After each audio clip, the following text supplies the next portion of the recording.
I want to cover one thing that I just want to make sure you're aware of. You know, we're working in a lot of 4K in this world and some higher scale, higher resolution images, higher resolution video that we're working with. And I want to show you something that if you absolutely need to use it, it's a very cool feature in After Effects. And I know we're not covering effects and things like that until later in the course, but I want to show you if you're importing footage, and let's say, for example, you have footage that's 720p.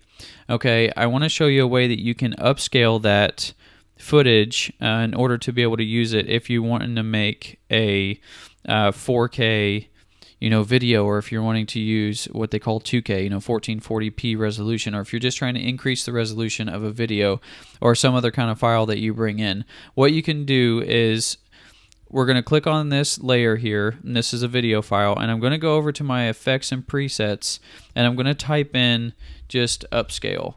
And so what this, before you even finish the word, it's going to bring this detail preserving upscale.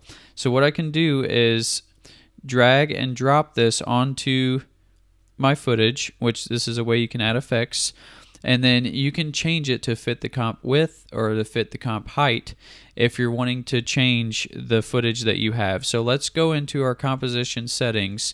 I'm going to change this from 1920 by 1080 because that's what this footage is, and I'm going to change it to something that's a higher resolution. So we can maybe do 2160, and actually let's do something that's a little more even.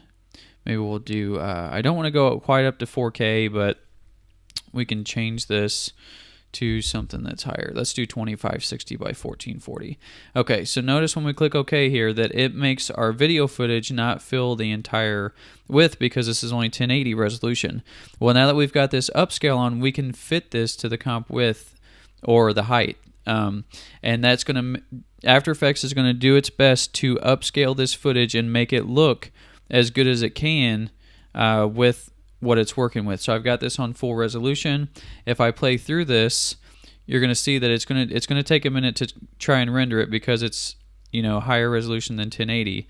But when we go through this, we can see that it's trying its best to upscale the footage. So if I were to set and let this work and keep the quality, it does a pretty good job, especially with animations. It's really going to help. So there's some other settings you can change, which these are a little bit more advanced, but I want you to know that you can have an upscale option if you've recorded a bunch of other video footage and you have this one file that you want to bring in, but it's just not quite as large and you don't want to scale it down.